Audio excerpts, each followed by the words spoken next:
Danny, it's a pleasure to have you here today. Can you tell us about the Release Journey program and how does it support released reservists from the Army? So, thank you first of all for having me. We have this program called Peace of Mind, in Hebrew, masashichu, for quite a long time. We're old-timers in the field, and you call this whole program the state in trauma, but I would call it the state in survival. And survival is something that we know how to do. That is something that is in our bodies, and we survive. We're used to it. We've been doing it for 2 years now. We're doing it for many, many decades. Yeah. And the Holocaust is in the background, and a lot of things are in the background. Yeah. And survival mode is something that we have in our bodies. Yeah. So the question is not so much trauma and treatment, but the question is, how do you get out of survival mode after you've been fighting? And the army has been fighting a very hard war. And then you have come home and you have to readapt. Yeah. So survival is an adaptation to danger. Yeah. And then you come home and you still feel that everything is dangerous. Yeah. So we created this program in 2007, after the 2006 war, to help reservists make the transition to civilian life after being in the army. And that has done a lot of good.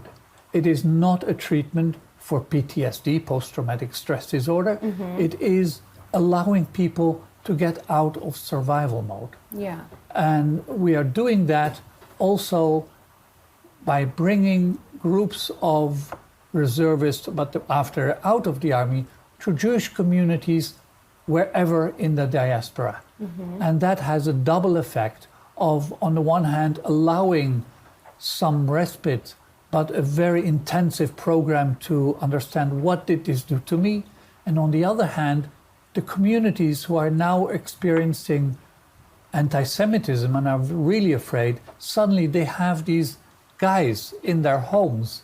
And it strengthens the sense of community, the sense of Israel and diaspora being together. Yeah. So not everyone goes and gets help. How would a reservist know that, what are the symptoms that will make him understand he needs to go and reach out and get some help? So first of all, most people don't need therapy. Most people need their environment, they need their community, they need their family to hold them and understand that this is a difficult transition. Of course, it's double difficult because also the wives are in survival mode with the children, being afraid of what's happening with the husband, or the other way around. So, first of all, we need to allow people to make that transition. Now, if that transition doesn't go well and you keep on re-experiencing the things you have seen, the things you have done, then it becomes difficult. If it gets worse and you can't calm yourself down, you can't relax, you can't sleep, then it becomes difficult. Now, at this moment, we're in a very difficult point in time because, after October 7th, everyone was very motivated. Yeah. At this moment, what we hear is, what are we doing? Do we still have the meaning of this war?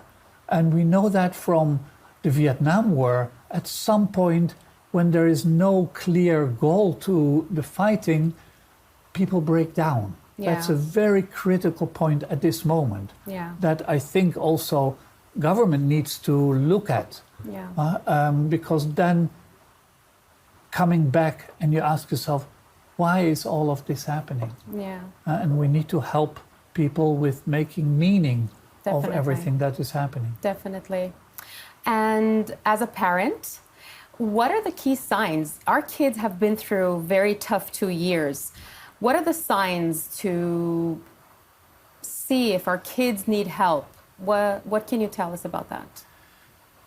Well, first I would say parents need to understand that what the kids need is just the mother you are and the father you are, and not anything special, but a hug if they want that, their favorite food if they want that, but also time to think, what is this?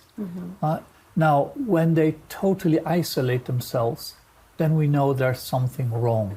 When they don't want to talk about anything and don't go with their friends, because the groups of soldiers are very strong together. Yeah. But when they also disconnect from that, that is worrisome. Avoiding all of these things, and when you see that they are so stressed out all the time, Yeah. and they can't calm themselves down, that's another sign of maybe you should think about professional help. Thank you so much. You spilled a lot of light on a lot of people. Thank you. Thank you.